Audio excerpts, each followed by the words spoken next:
এই স্বল্প মেয়াদের সরকারের কাছে এটার বিষয়ে আমি খুব একটা আশা করি না, কারণ সেই সময় তাদের নেই।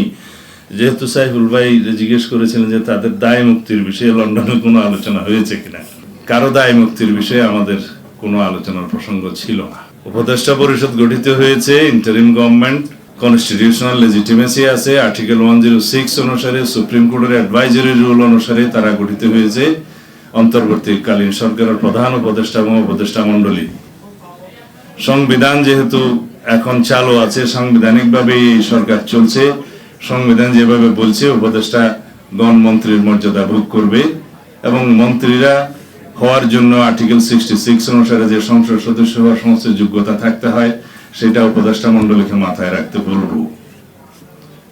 সেখানে কিন্তু বিদেশি নাগরিকত্বের বিষয়টা অনুমোদন করা নাই এবং আরো অন্যান্য বিষয় আছে। আমি এই বিষয়ে আজকে এর বেশি কিছু বলবো না। সুতরাং কনস্টিটিউশনালি আপনাদের এই সরকারের রেটিফিকেশন লাগবে ইন দ্য নেক্সট পার্লামেন্ট, এটাও আপনারা মাথায় রাখবেন। এবং রেটিফিকেশন লাগলে এই লেজিটিমেসি কিভাবে দেয়া হবে, কোন জায়গায় দেয়া হবে, সেটাও আমরা বিবেচনা করব। সুতরাং জনগণের পক্ষে, আপনারা গণতন্ত্রের পক্ষে এবং অতি দ্রুত